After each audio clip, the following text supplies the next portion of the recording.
నమస్తే welcome to question hour Telangana ప్రభుత్వం చెబుతున్నది ఒకటి చేస్తున్నది మరొకట వరి వేయాలంటే రైతులు భయపడే పరిస్థితి కల్పిస్తోందా మాజీ మంత్రి హరీష్ రావు చేస్తున్న ఆరోపణలు అలాగే ఉన్నాయి పంట బోనస్ కు కోతలు పెట్టారని ధాన్యం కొనుగోలులోనూ మోసాలు చేస్తున్నారని మండిపడ్డారు రోజుకొక వింత నిర్ణయం అంటూ హరీష్ రావు విమర్శలు చేశారు రేవంత్ రెడ్డి ప్రభుత్వానికి డిస్ట్రక్టివ్ క్రియేటివిటీ అంటూ సటైర్లు వేశారు ప్రతిపక్షం అన్నాక ప్రభుత్వంపై విమర్శలు చేయడం కామనే కానీ ఇప్పుడున్న పద్ధతిలో కాకుండా కేంద్రం నిర్దేశించిన కోటాకు లోబడి మాత్రమే భవిష్యత్తులో ధాన్యం కొనుగోళ్లు చేస్తారంటూ హరీష్ రావు చెప్పడం రైతుల గుండెల్లో రీసౌండ్ ఇస్తోంది అంటే ధాన్యం కొనుగోళ్లను పరిమితం చేయబోతున్నారా హరీష్ రావు చేసిన ఆరోపణలకు సర్కార్ దగ్గర స్పష్టమైన సమాధానం ఉందా వరికి క్వింటాల్కు ఇచ్చే 500 రూపాయల బోనస్ ను కూడా 7 రకాలకే పరిమితం చేయడం దేనికి సంకేతం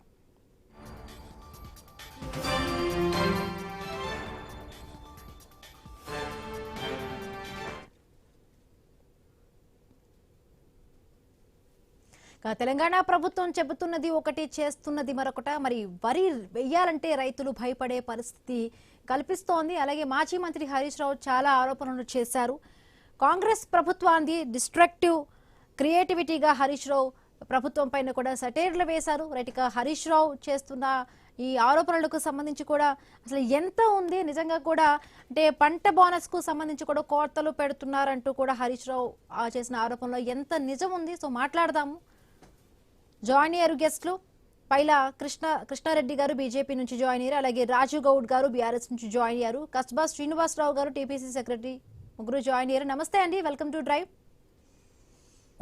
నమస్తే అండి ముందుగా కస్బా శ్రీనివాసరావు గారు ఏం చెప్తారు రేవంత్ రెడ్డి ప్రభుత్వానికి డిస్ట్రక్టివ్ క్రియేటివిటీగా కూడా హరీష్ రావు గారు అంటున్నారు అదే విధంగా కూడా చాలా వరకు కూడా ప్రభుత్వ విధానాలను తప్పుపడుతున్నారు పంట బోనస్ కు సంబంధించి కూడా కోతలు పెడుతున్నారంటూ కూడా హరీష్ రావు గారు చేసిన ఆరోపణలు ఏ విధంగా చూస్తారు మీకు మాతో పాటు ప్యానెల్లో ఉన్నటువంటి పెద్దలకు అదే విధంగా ఐటీవీ వీక్షకులు అందరూ కూడా నమస్కారం ఇక్కడ ప్రతిపక్ష నాయకుడిగా ఉన్నటువంటి కేసీఆర్ గారు మాట్లాడట్లేదు వారికి సంబంధించినటువంటి ఉపనాయకుడిగా ఉన్నటువంటి హరీష్ రావు గారు ప్రభుత్వం మీద చాలా విసురైనటువంటి షటర్లు వేసుకుంటూ రైతుల యొక్క ఆత్మస్థైర్యాన్ని దెబ్బతీసేటువంటి ప్రయత్నం చేస్తున్నారు ఇంతకుముందు గతంలో టీఆర్ఎస్ పార్టీ అధికారంలో ఉండగా వరి వేస్తే వరి అని చెప్పి మీరు వరి వేయొద్దు అని చెప్పి మీరు చేసినటువంటి ప్రక్రియ కానివ్వండి తర్వాత కేంద్రం సరిగ్గా ధాన్యాన్ని కొంటలేదని ప్రభుత్వమే ధర్నా చేసినటువంటి సందము కానివ్వండి ఇవన్నిటిని మర్చిపోయి ఇవాళ ప్రజలంతా అవన్నీ మర్చిపోయింది వాళ్ళ కొత్తగాని 1,40,00,000 టన్నుల ఉత్పత్తి ఈరోజు తెలంగాణ ప్రాంతంలో వరి వచ్చింది గణనీయమేంటి లాస్ట్ సీజన్లో 72 లక్షల టన్నుల 14 మెట్రిక్ టన్నుల ధాన్యం ఉత్పత్తి అయింది ఉత్పత్తి ఏంటంటే అంతకుముందు గతంలో వాళ్ళు బీఆర్ఎస్ ప్రభుత్వంలో ఉన్నదాన్ని రికార్డుని బ్రేక్ చేసి పోయిన ఖరీఫ్లోనే జరిగింది ఇప్పుడు వేసంగికి వచ్చే వరకు ఒక్కొక్కటి డబల్ వచ్చేసింది ఒకసారి ఇంత యొక్క ఉత్పత్తి వచ్చిన తర్వాత కేంద్ర ప్రభుత్వం మనకి ఇచ్చినటువంటిది 52 లక్షల టన్నుల మెట్రిక్ టన్నుల వరకే వాళ్ళు ఇచ్చిండ్రు సరే ఇక్కడ కొంత మన వినియోగము అవన్నీ కలిస్తే 80-90 వరకు మనం కన్జ్యూమ్ చేయగలుగుతాం మిగిలిన దాన్ని ఎట్లా చేయాలి అవి కూడా కొనమని చెప్పి ముఖ్యమంత్రి గారు కేంద్ర ప్రభుత్వం మీద ప్రెషర్ పెడుతున్నారు మీరు తీసుకుపోయి మీ వాళ్ళు అన్ని విధాలుగా వాళ్ళ మీద ఏ విధంగా ఒత్తిడి చేయాలనో ఆ విధంగా ఒత్తిడి చేస్తున్నారు కేంద్ర మంత్రుల మీద అదే విధంగా కేంద్ర ప్రభుత్వం పైన ఒత్తిడి చేస్తూ వస్తున్నారు ఈ క్రమాన్ని ఏది కూడా దృష్టిలో పెట్టుకోకుండా అప్పుడే రైతుల యొక్క మనోధైర్యాన్ని వారి యొక్క ఆత్మస్థైర్యాన్ని దెబ్బతీసే విధంగా హరీష్ రావు గారు మాట్లాడుతున్నటువంటి వ్యాఖ్యలు తీవ్రంగా ఖండించాల్సినటువంటి ఎందుకంటే రైతుకు భరోసా ఇవ్వాలి మనము రైతుకు ఒక చేయూతనిచ్చే విధంగా ప్రతిపక్షాలైనా ప్రభుత్వమైనా వ్యవహరించాలి తప్ప ప్రతిపక్షాలు నిర్మాణాత్మకమైన ప్రతిపక్షంగా వ్యవహరించాలి తప్ప డిస్ట్రక్టివ్ ఫోర్స్ గా వాళ్లే వ్యవహరిస్తున్నారు విధ్వంసకరంగా అంటే వీరి యొక్క ఆత్మస్థైర్యాన్ని దెబ్బతీసి వరి వేయకుండా వాళ్ళను చేయడం లోపల వీళ్ళు వాళ్ళను ప్రోత్సహిస్తున్నారు అదేవిధంగా మద్దతు ధర మీద కూడా మాట్లాడినారు 7 రకాలకే ఇస్తారంటే ఇక్కడ వెసులుబాటుని బట్టి ఇస్తూ వస్తున్నారు ఇప్పటికే ధాన్యం కొనడం కోసం ప్రభుత్వం వెచ్చిస్తున్నటువంటిది దానికి రిటర్న్ వస్తున్నటువంటి అన్ని లెక్కలు మీరు అసెంబ్లీలో రూపాయలు ఇస్తామని బోనస్ ఇస్తామని చెప్పినప్పుడు అంటే ఇప్పుడు ఆ మాట మార్చినట్టుగా అవదా రైతులకు అదంతా కూడా ఒక మోసం చేసినట్టుగా అనిపించదు గతంలో ఇచ్చిన హామీని ఏదైతే కూడా ఇచ్చారో బట్ ఇప్పుడు దానికి సంబంధించి కూడా కొంత దానికి పరిమితులు పెట్టడం అన్ని కూడా ఎట్లా మరి అర్థం చేసుకోవాలి కొన్ని నాణ్యమైన వంగడాలను ఎన్నిక చేసి వాటికి సంబంధించినటువంటి వాటిని పర్చేజ్ చేయమని చెప్పి ప్రభుత్వం చెప్తున్నది. సజెషన్ చేయడంలో తప్పులేదు కదా. ఈ ఈ ఈ వంగడాలకు తీసుకుంటే మేము ఖచ్చితంగా తీసుకుంటామని, అనవసరంగా ఏదైతే రైస్ యూటిలైజేషన్ కు రానటువంటిది, సరైనటువంటి నిల్వలు ఉండనటువంటి వంగడాలు తీసుకొని కనుక రైతులు వేస్తే దాన్ని ప్రభుత్వం మళ్ళీ దాన్ని వినియోగించుకోవడానికి, దాన్ని సరఫరా చేయడానికి ఇబ్బంది అవుద్ది. కాబట్టి ప్రభుత్వానికి ఏది అవసరం అది ముందే చెప్తుంది కదా. తర్వాత చెప్తే బాధపడాలి, వేసిన తర్వాత కొనము అంటే బాధపడాలి. మీకు విత్తనాలు వేయడానికంటే మొదలే చెప్తుంది ఈ రకమైనటువంటి విత్తనాల్ని వాడండి అని చెప్తుంది. సలహా చెప్పడంలో తప్పులేదు కదా. దాన్ని కూడా తప్పుపట్టి ఏదో విధంగా ప్రభుత్వాన్ని విమర్శించాలనే ఒకే ఒక నెపముతోటి ప్రతిపక్షం వ్యవహరిస్తుంది, ప్రధాన ప్రతిపక్షం తప్ప ఎక్కడ కూడా సమాజం పట్ల కానీ రైతుల పట్ల కానివ్వండి వాళ్ళకు సరి అయినటువంటి బాధ్యతతోటి వ్యవహరిస్తలేరు. అంటే ఇప్పటి వరకు కూడా ఐకేపీ కేంద్రాల్లో మనం చూసాం, చాలా వరకు కూడా రైతులు అంటే కళ్ళాల్లో వాళ్ళ పోసిన ధాన్యానికి సంబంధించి కూడా కన్నీళ్లు పెట్టుకున్న పరిస్థితి.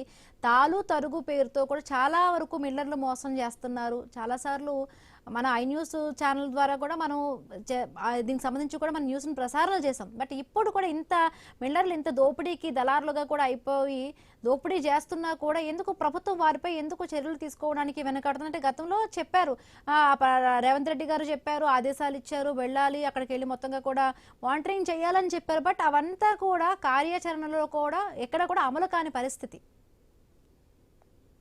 పొరపాటు అంటే ఇది. మీరు ఫీడ్బ్యాక్ తీసుకోండి, మీకున్నటువంటి క్షేత్రస్థాయిలో ఉన్నటువంటి విలేకరి ప్రతి ఎమ్మెల్యే అంటే ఇన్స్పైట్ ఆఫ్ ఏ పార్టీ వాళ్ళైనా అన్ని పార్టీల ఎమ్మెల్యేలు ప్రతి కళ్ళానికి వెళ్ళిండ్రు, ప్రతి గోడాన్లకు వెళ్ళి ఇన్స్పెక్షన్ చేసిండ్రు. మీకు కావాలంటే నేను కొన్ని విజువల్స్ కూడా పంపిస్తా మీకు. ప్రతి దగ్గర రైతులు ఎమ్మెల్యేస్ వెళ్ళి చూసిండ్రు, అధికారులను మానిటరింగ్ ఎక్కడికక్కడ మన కలెక్టర్ ఆఫీస్లో కానివ్వండి, వేరే దగ్గర కానివ్వండి, ఎక్కడికక్కడ వాళ్ళ మీద రివ్యూస్ తీసుకున్నారు, ఫీడ్బ్యాక్ తీసుకున్నారు. ఎక్కడ ఇబ్బంది ఉందో అక్కడ ఇమీడియట్ గా సార్ట్ అవుట్ చేసిండ్రు. మొలకలు వచ్చినటువంటి ధాన్యాన్ని కూడా కొన్నారండి, మొలకలు వచ్చినటువంటి ధాన్యాన్ని కూడా కొన్నారు. కాకపోతే 2 రోజులు వెనక్కు కొన్న మొత్తం ధాన్యాన్ని పూర్తిగా కూడా తీసుకునేటువంటి ప్రయత్నం రాష్ట్ర ప్రభుత్వం చిత్తశుద్ధితో చేస్తుంది. ఆ పూర్తి ధాన్యాన్ని కేంద్ర ప్రభుత్వం తీసుకుంటలా లేదన్న సంశయం ఉన్నా కూడా రైతు ఇబ్బంది పడొద్దు, కళ్ళంలో ఆరుగాల కష్టాన్ని అతనికి ఇబ్బంది పెట్టకూడదనే ఒకే ఒక ఉద్దేశంతో రాష్ట్ర ప్రభుత్వం చిత్తశుద్ధితో పనిచేస్తుంది. సహకారంగా ప్రతిపక్షాలు ఉండాలి తప్ప కేవలం విమర్శించడమే మా యొక్క పరమావధిగా ఉండటం వల్ల ఉండదు. అందులో పర్టికులర్ గా రైతులకు సంబంధించినటువంటి విషయం లోపల సానుకూలంగా వ్యవహరించాలి. అనుభవజ్ఞులైనటువంటి నాయకులు హరీష్ రావు గారు, వారు ఆ విధంగా కేవలం రాజకీయ పబ్బం గడుపుకోవడం కోసం వారు మాట్లాడుతున్నటువంటి తీరు ఈ మధ్యకాలంలో చాలా బాధ కలిగించే విధంగా ఉన్నది. ఇవన్నిటికి మించి వాళ్ళ రైతుల ధైర్యాన్ని దెబ్బతీసే విధంగా మీరు వ్యవసాయమే చేయలేరేమో, ఇక మీరు గతంలో కూడా చేయలేరు, ఎంతవరకు ఇస్తే అంతవరకు ఎంత, ఇప్పుడు మేము ఇంతవరకే మీరు పెట్టుకోండి, ఇంత ధాన్యం అయితేనే మీ దగ్గర పర్చేజ్ చేస్తామని చెప్పి గవర్నమెంట్ ఎక్కడ చెప్తలేదు కదా ఇంతవరకు. మీరు 2 ఎకరాలే నాటేయండి అని ఎవరికేమి ఇన్స్ట్రక్షన్స్ ఇవ్వలేదు కదా. దాన్ని ఎందుకు ఆ విధంగా మాట్లాడి వాళ్ళ మనోధైర్యాన్ని దెబ్బతీయడం? కాకపోతే వారు ఒక మంచి ఉద్దేశం ఉన్న వ్యక్తి అయితే వాళ్ళు ఈ విధంగా చెప్పాలయా, వరి కాక మనం ఆల్టర్నేటివ్ మెథడ్స్ కూడా వెతకాలి. ఎక్సెస్ ఆఫ్ ప్యాడీ వచ్చింది దేశంలో ఉన్నటువంటి దాంట్లో సగభాగం కంటే ఎక్కువ కూడా మన రాష్ట్రం నుంచే పర్చేజ్ చేయడం జరిగింది. ఇది మనం ఒక విధంగా గర్వించదగ్గ విషయం అయినా కూడా దీన్ని ముందు కొనసాగించడం ఇబ్బంది కాబట్టి మనం ఆల్టర్నేటివ్ మెథడ్స్ వెతకాలని ప్రతిపక్షం కూడా నిర్మాణాత్మక ప్రతిపక్షంగా మాట్లాడాలి. అంతే తప్ప మీరు మనోధైర్యాన్ని దెబ్బతీసే విధంగా మాట్లాడడం అనేది పద్ధతి కాదు అనేది మా అభిప్రాయం. వైలా కృష్ణారెడ్డి గారు ఏం చెప్తారు? పంట బోనస్ కు కోతలు పెట్టారని, ధాన్యం కొనుగోలు కూడా మోసాలు చేస్తుందంటూ చాలా వరకు మండిపడ్డారు. అలాగే కాంగ్రెస్ ప్రభుత్వం పైన కూడా సెటైరికల్ గా మాట్లాడి డిస్ట్రక్టివ్ మోడ్ లో పెడుతోంది ప్రభుత్వ విధానాలంటూ కూడా ఆయన ఒకవైపు మాట్లాడుతున్న పరిస్థితి. ఇంకొకటి అంటే గత ప్రభుత్వం అంటే బీఆర్ఎస్ ప్రభుత్వం ప్రతి గింజను కూడా కొంటామనే ఒక నినాదంతో కూడా నడిపిన పరిస్థితి. బట్ ఇప్పుడు కేంద్రం ఇచ్చే ఈ కోట ఏదైతే పరిమితంకి చేస్తామంటూ కూడా రాష్ట్ర ప్రభుత్వం తీసుకొస్తుంది. మరి మిగతా ధాన్యాన్ని రైతులు ఎవరికి అమ్ముకోవాలి? అంటే మళ్ళీ దళారుల చేతుల్లోకి వెళ్ళిపోయి రైతులు నష్టపోవాలంటారా? మేడం, ముందుగా మీకు ఐ న్యూస్ వీక్షకులకు అలాగే ఈ చర్చా వేదికలో పాల్గొంటున్న వివిధ పార్టీల నాయకులందరికీ శుభ సాయంత్రం తెలియజేసుకుంటున్నా మేడం. ముఖ్యంగా ఇందాక శ్రీనివాసరావు గారు చెప్తున్న దాంట్లో ఆయన తనకు వాస్తవాలు చూశారా లేదంటే ఏం చేశారు అనేది, ఇంత మీరు పారదర్శకంగా చేస్తున్నారు, మీ ఎమ్మెల్యేలు పోతున్నారు, మంత్రులు పోతున్నారు, కొనుగోళ్లు పూర్తి స్థాయిలో జరుగుతాయి. ఈ రోజు వరకు కల్లాల దగ్గర ధాన్యం ఎందుకున్నదో చెప్పాలి, కల్లాల దగ్గర ధాన్యం నానిపోయి రైతులు అగమతి గోచరంగా ఎందుకున్నారో చెప్పాలి. ఎందుకంటే మనం కళ్ళు మూసుకొని పాలు తాగినట్టు చందనంగా మనం మాట్లాడితే కనుక ప్రజలు వినే పరిస్థితులలో లేరు అనేది కూడా కాంగ్రెస్ పార్టీ కాంగ్రెస్ నాయకులు ఆలోచించుకోవాలని చెప్పేసి తెలియజేస్తున్నాను. ఇందులో ఎమ్మెల్యేలు పోతున్నారు అన్నారు. ఎమ్మెల్యేలు ఎక్కడ పోతున్నారని ఫోటో షూట్లో పోతున్నారు, కళ్ళాలు ప్రారంభించినామని చెప్పేసి చేసి ఫోటో షూట్లలో సోషల్ మీడియాలో రైతులను ఉద్ధరిస్తున్నామని చెప్పి పెట్టడం తప్ప పూర్తి స్థాయిలో కొనుగోలు జరగకపోతే ఎక్కడ ఏ అధికారితోటి మాట్లాడిండ్రు, ఏ ప్రభుత్వ యంత్రాంగం ఎంతవరకు పనిచేసిందని చెప్పగలిగే ధైర్యం ఎక్కడ లేదు. మీకు ఆ ధైర్యం ఉన్నది అనుకుంటే మనం ఈ వేదిక ద్వారా మనము పోదాము, మా నియోజకవర్గానికి పోదామా, మీ నియోజకవర్గానికి పోదామా, అక్కడ రైతులను వాస్తవ పరిస్థితి ఏందో కనుక్కుందాము. మీ ఎమ్మెల్యేలు ఫోటో షూట్లకు ఫోటోలు ఇచ్చేసి పోయినరా, లేదా పూర్తి స్థాయిలో కొనుగోలు జరిగేలాగా చర్యలు తీసుకునే విధంగా రైతు అధికారులతో సమన్వయం పరిచయరా. ఇవి అన్నీ మనం మాట్లాడుకుంటే కనుక రైతులకు మీ నాయకులకు పూర్తి స్థాయిలో ఇబ్బంది ఉంటుంది. అలాంటి పరిస్థితులు మీ కాంగ్రెస్ పార్టీ నడుస్తుంది. మీ వ్యవసాయ శాఖ మంత్రి ఈ రోజు వరకు ఎందుకు స్టేట్మెంట్ తీస్తలేదు, ఎందుకు దాని మీద మాట్లాడట్లేదు? ప్రతి అంశంలో ముఖ్యమంత్రి జోక్యం చేసుకొని మాట్లాడుతున్నాడు. మరి ముఖ్యమంత్రికి, వ్యవసాయ శాఖ మంత్రికి, వేరే శాఖల మంత్రులకు సమన్వయం ఉన్నదా లేదా? ముఖ్యమంత్రిని లెక్కలోకి తీసుకుంటున్నారా లేదా మంత్రివర్లు? ఇది పూర్తి స్థాయిలో ప్రభుత్వ వైఫల్యము రైతాంగం విషయంలో పుట్టొచ్చినట్టు కనబడుతుంది. దానికి రాబోయే రోజులలో మీరు దానికి ప్రతిఫలము అనుభవించాల్సి ఉంటుంది. దీన్ని దృష్టిలో పెట్టుకొని మీరు మాట్లాడండి. హరీష్ రావు గారు ఏం మాట్లాడారు ఏందనేది పక్కకు పెట్టేస్తే రైతులైతే పూర్తి స్థాయిలో ఇబ్బందులు పడుతున్నారు, చాలా దయనీయమైన పరిస్థితులలో ఉన్నారు. ఆరుగాలం వచ్చింది, పూర్తి స్థాయిలో పంటలు కొనుగోలు జరగలే, కొనుగోలు జరిగిన వాటికి ఈ రోజు వరకు డబ్బులు రైతుల ఖాతాలలో పడట్లేదు. ఎక్కడంటే కల్లాల దగ్గరనేమో కొనుగోలు చేసిన దగ్గర తరుగు పేరుతోటి ఆల్రెడీ ఎన్ని కింటాలని రాసిస్తే మళ్ళీ గోడౌన్ల దగ్గరకు పోయిన తర్వాత వాళ్ళు తరుగు పేరు మీద మళ్ళీ ఒక తగ్గించేసి వాళ్ళు ఒక చిట్టిస్తున్నారు. రైతులు ఎవరి దగ్గరకు పోయి అడగాలనేది కూడా పరిస్థితి ఎవరికి చెప్పుకోలేని పరిస్థితులలో ఉన్నారు. కలెక్టర్లు అంతే నిమ్మకు నీరెత్తినట్టు అధికారుల సేవ చేయడానికి అధికార పార్టీ నాయకులకు అనుగుణంగా ఉండడానికి ప్రతి వ్యవస్థ పనిచేస్తుంది, కానీ ప్రజా సమస్యలను తీర్చే విధంగా ప్రజలకు అందుబాటులో ఉండి సమాధానం చెప్పుకునే విధంగా ఏ ఒక్క శాఖ కూడా ఇప్పుడు కృష్ణారెడ్డి గారు ఇప్పుడు కేంద్రం నిర్దేశించిన కోట ఏదైతే ఉందో ఆ మేరకే ఇప్పుడు మొత్తంగా కూడా ఇవన్నీ చేస్తే, కొనుగోలు చేస్తే మరి రైతులు అంతా కూడా నష్టపోవాల్సిన పరిస్థితి ఉంటుంది. ఇప్పటికే వాళ్ళు ఈ మొత్తంగా కూడా అధికమైన వర్షాలు పడి ఇప్పటికీ ప్రభుత్వం తగినంత కొనకపోవడం వల్ల చాలా వరకు నష్టపోయిన పరిస్థితి. బట్ ఇప్పుడు కూడా రైతులకు ఆదుకోవాల్సిన అవసరం ఉంది రాష్ట్ర ప్రభుత్వం కానీ కేంద్ర ప్రభుత్వం కానీ. మేడం, కేంద్రం నుంచి అయితే ఈ రోజు వరకు మీరు గింతే కొనండి అంతే కొనండి అయితే ఎక్కడ ఏ మంత్రి కూడా కానీ కేంద్ర మంత్రులు స్టేట్మెంట్లు ఇవ్వలే. ఇక్కడ జరుగుతున్నది ఏంటంటే ప్రతి అంశాన్ని కేంద్రం మీదకి దోసేయాలి. వీరి యొక్క చాతగానాన్ని తనాన్ని పక్క రాష్ట్రానికి తెలంగాణ ఆంధ్రాన్ని ఎట్లా దోచేస్తామో అలాగే ఏదన్నా అంశం రాగానే వీళ్ళ చాతగానాన్ని తనాన్ని కప్పిపుచ్చుకోవడానికి కేంద్రం మీదకి దోచేస్తాం. నేను ఒక ఎగ్జాంపుల్ చెప్పదలుచుకున్నా మేడం, మీరు ఒక నిమిషం టైం ఇవ్వండి నాకు. ఇక్కడ రేవంత్ రెడ్డి గారు మొన్న కిషన్ రెడ్డి గారి మీద మెట్రో లైన్ ఎక్స్పాన్షన్ గురించి కిషన్ రెడ్డి గారు అడ్డుపడుతున్నారని మాట్లాడిండ్రు. నేను సూటిగా ప్రశ్నించదలుచుకున్నది ఏంటంటే రేవంత్ రెడ్డి గారు చెప్పవలసిన సమాధానం లేదా కాంగ్రెస్ పార్టీ నాయకులు, మీకు రైతు బంధు వేయడానికి కిషన్ రెడ్డి గారు కానీ కేంద్ర ప్రభుత్వం కానీ అడ్డొచ్చిందా? రుణమాఫీకి అడ్డొచ్చిందా? మహిళలకు విద్యార్థులకు స్కూటీ ఇస్తున్నారు, ఆ స్కూటీ ఇవ్వడానికి కిషన్ రెడ్డి గారు అడ్డొచ్చిందా? బీజేపీ ప్రభుత్వం అడ్డొచ్చిందా? కేంద్రం అడ్డం వచ్చిందా? అవేమి చెప్పలు.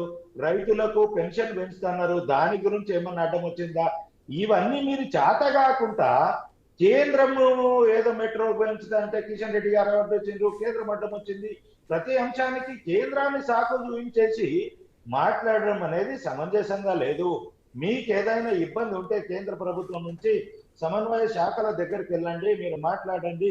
మన దగ్గర వ్యవసాయ ఉత్పత్తి పెరిగింది, ధాన్యం ఎక్కువ వచ్చింది, దాన్ని పూర్తి స్థాయిలో కొనే విధంగా చర్యలు తీసుకోవడానికి కేంద్ర ప్రభుత్వము ఎంతగా అదనంగా వచ్చింది. మీరు ఇచ్చిన ఇప్పుడు కేంద్రం కొనుగోలు చేయడానికి కానీ ఇది చేయడానికి పంటలు పెట్టేటప్పుడే కేంద్రం పూర్తి స్థాయిలో రాష్ట్ర ప్రభుత్వాన్ని అడుగుతుంది మేడం, యూరియా ఎంత ఇవ్వాలి, విత్తనాలు ఎంత ఇవ్వాలి, సబ్సిడీ ఎంత ఇవ్వాలి, మీ రాష్ట్రం నుంచి ఎంత వస్తుంది, ఎంత ఇప్పుడు పంటలు కొనుగోలు పెట్టేటప్పుడే వ్యవసాయదారులు అధికారులు పంటలు పెట్టిన తర్వాత అయినా పంటలు పెట్టే ముందు కూడా ఒక రికార్డు తీసుకొని కేంద్ర ప్రభుత్వానికి సపోర్ట్ అంటే సబ్మిట్ చేస్తాడు. దానికి అనుగుణంగా కేంద్రం ప్రతి చర్య తీసుకొని ప్రతిదీ ఇస్తుంది.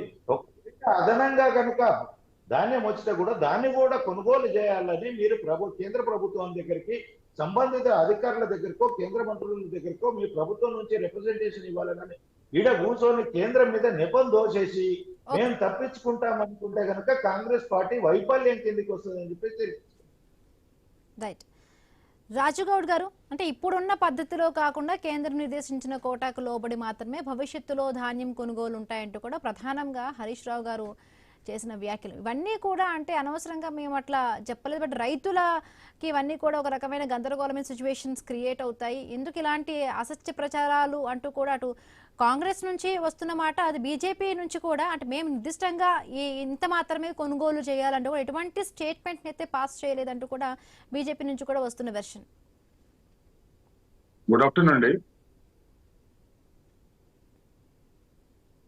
గత 10 సంవత్సరాలు తెలంగాణ రాష్ట్రంలో మనకందరికి తెలుసు, పంజాబ్ కు మించిపోయే విధంగా మనం వరి పండించిన సంగతి తెలంగాణ రైతులకు తెలుసు, తెలంగాణ ప్రజలకు తెలుసు, అన్ని పొలిటికల్ పార్టీలకు తెలుసు.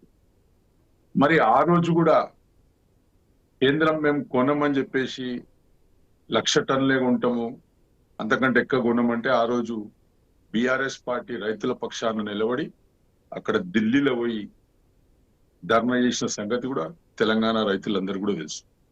మరి అదే విధంగా ఒక ముఖ్యమంత్రి హోదాలో కేసీఆర్ గారు ఇందిరా పార్క్ కాడ వచ్చి రైతుల ధాన్యం కొనాలి ఎట్టి పరిస్థితిని ఆ రోజు రైతులకు అండగా నిలబడారు, ధర్నా కూడా చేయడం జరిగింది.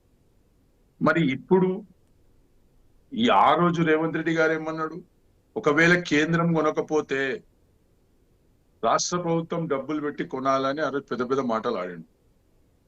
మరి ఈ రోజు ఆ పనిని మీరు చేస్తే సరిపోతుంది కదా, రైతులకు అండగా, రైతులకు మేలుకోరే వాళ్ళైతే ఈరోజు మీరు రైతులతో కొనండి. వాళ్ళు చెప్తున్నారు కదా 52,000 టన్నులు కొన్నాం, 52 లక్షల టన్నులు కొన్నాం, 1,00,000 టన్నులు కొన్నాం అని చెప్పేసి ఈ విధంగా ఏదైతే మాట్లాడుతుర్రో దీనికి పూర్తిగా విరుద్ధంగా ఉన్నది. ఈరోజు గ్రామీణ ప్రాంతాల్లో ఎక్కడ చూసినా రైతులకు కనీస సౌకర్యాలు కూడా లేకుండా ఈ యొక్క ప్రభుత్వం వ్యవహరిస్తుంది. తూకం విషయంలో కానీ, లేకుంటే సంచుల విషయంలో కానీ, లేకుంటే అదేవిధంగా లిఫ్టింగ్ విషయంలో కానీ, డబ్బులు వాళ్ళ అకౌంట్లో వేయడం విషయంలో కానీ, అన్ని విషయాల్లో రైతుల విషయాల్లో ఈ ప్రభుత్వం ఫెయిల్ అయిపోయిన సంగతి మనకు తెలుసు. మరి ముఖ్యంగా ఈ కాంగ్రెస్ ప్రభుత్వం వచ్చిందే రైతుల ద్వారానే రైతులకు నమ్మించి మోసం చేసిన ఈ యొక్క కాంగ్రెస్ పార్టీ. మీరు చూడండి, ఏ పట్టణ ప్రాంతంలో అయినా కానీ, లేకుంటే హైదరాబాద్ లాంటి ప్రాంతంలో అయినా కానీ, పట్టణ ప్రాంతాల్లో ఏడ కూడా ఈ కాంగ్రెస్ పార్టీకి ప్రజలు నమ్మలేరు. కేవలం గ్రామీణ ప్రాంతంలో ఉన్న రైతులు, అరే రైతు భరోసా 15,000 ఇస్తా అంటుండు, మరి అదే విధంగా వరికి బోనస్ 500 ఇస్తా అంటుండు, గిట్టుబాటు ధరలు ఇస్తా అంటుండు, యూరియా ఇస్తా అంటుండు, డిఏపీలు ఇస్తా అంటుండు, అన్ని ఇస్తున్నా అని చెప్పేసి ఆ రోజు ప్రజలు నమ్మి ఓటేసి ఈ రోజు ఇంత ఘోషపడుతున్న సంగతి మనం తెలుసుకోవాల్సిన అవసరం ఉన్నది. మరి మేమంటున్నాము, ఆ రోజు మాకు చెప్పినావు కదా నువ్వు రాష్ట్ర ప్రభుత్వం కొనాలి అని, కొను. నువ్వు ఈరోజు కేంద్ర ప్రభుత్వం కొనకపోతే నువ్వు కొను. ఈరోజు నేను 1,00,000 కోట్లు పెట్టి నేను మూసి బ్యూటిఫికేషన్ చేస్తా, 1,00,000 కోట్లు పెట్టి నేను 4th సిటీ కడతా, 1,000 కోట్ల రూపాయలు పెట్టి నేను గాంధీ స్టాచ్యూ పెడతా, అనేక మంది ప్రజలకు రోడ్ల మీద వేస్తా అని చెప్పేసి ఏవైతే పైసలు ఉన్నాయి నాతో నేను ఏమంటే అది చేస్తా, నేను అందాల పోటీ పెడతా, నేను మెస్సీతో ఫుట్బాల్ ఆడిపిస్తా, ఇవన్నీ కాదండి. ఇప్పుడు రైతులకు ఉన్న సమస్య మీద రేవంత్ రెడ్డి గారు స్పందించవలసిన అవసరం ఉన్నది.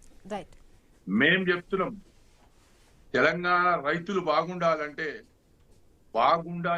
బాగున్న దినాలు గుర్తు చేసుకున్నాలి రైతులందరూ.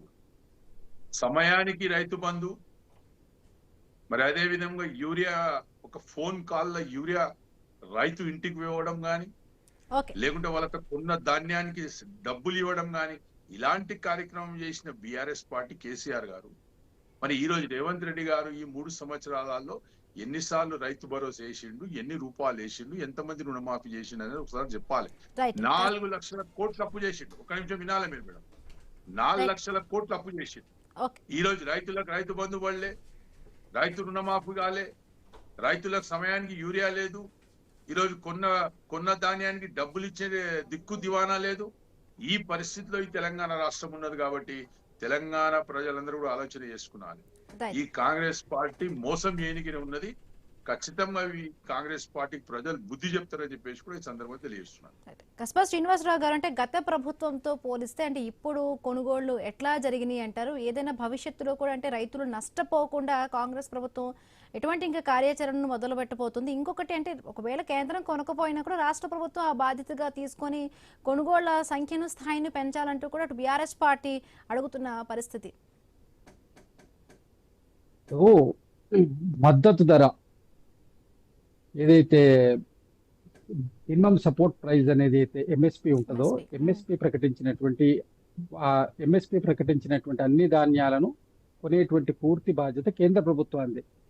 పెద్దలు కృష్ణారెడ్డి గారు ఇంతకుముందు మాట్లాడుతూ మేము కేంద్రం మీద ఏదో అభియోగం వేయడం కాదండి, ఇది జనరల్ గా చాలా ఒక 40-50 సంవత్సరాలుగా జరుగుతున్నటువంటి క్రమం.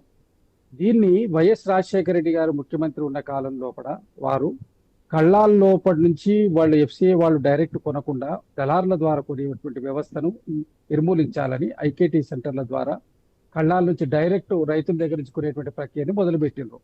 ఈ మొదలుపెట్టిన దాంట్లో రాష్ట్ర ప్రభుత్వం యొక్క బాధ్యత కేవలము రైతుల దగ్గర నుంచి కొని ఎఫ్సిఐ గోడాల్సి కమ్ముడు. ఈ మధ్య కాలంలో వచ్చినటువంటి దాన్ని మాత్రం వీళ్ళు భరిస్తారు, డబ్బులు పేమెంట్ చేయడం. తర్వాత కేంద్ర ప్రభుత్వం తుతిలితో సహా, గోనె సంచులతో సహా, మమాలితో సహా అన్నిటిని రీపే చేస్తుంది, విత్ ఇంట్రెస్ట్ ఇస్తుంది. ఎందుకంటే మనం ఉన్నటువంటి పరిస్థితి యథార్థంగా చెప్పాలి. ఈ యొక్క దాన్ని ఇవాళ ఎక్సెస్ ఆఫ్ ప్యాడీ ప్రొడక్షన్ వచ్చినప్పుడు దాన్ని ఇప్పుడు వాళ్ళు 52 లక్షల టన్నులకు ఇచ్చిండ్రు. ఇప్పటికీ 66 లక్షల టన్నులు, ఇంచుమించు 70 lakhs మెట్రిక్ టన్స్ అబో ఎఫ్సిఐ కూడా పర్చేజ్ చేసింది. వారు పెద్దలు రాజుగౌడ్ గారు మాట్లాడుతూ ఎంత జరిగిందో లెక్కలు లేవని అన్నారు. మీరు గూగుల్లో కొట్టి చూసుకోండి. 70 lakhs మెట్రిక్ టన్స్ అబో పర్చేజ్ చేసింది. ఆల్మోస్ట్ ఆల్ 90% ప్యాడీ ప్రొక్యూర్మెంట్ అయిపోయింది.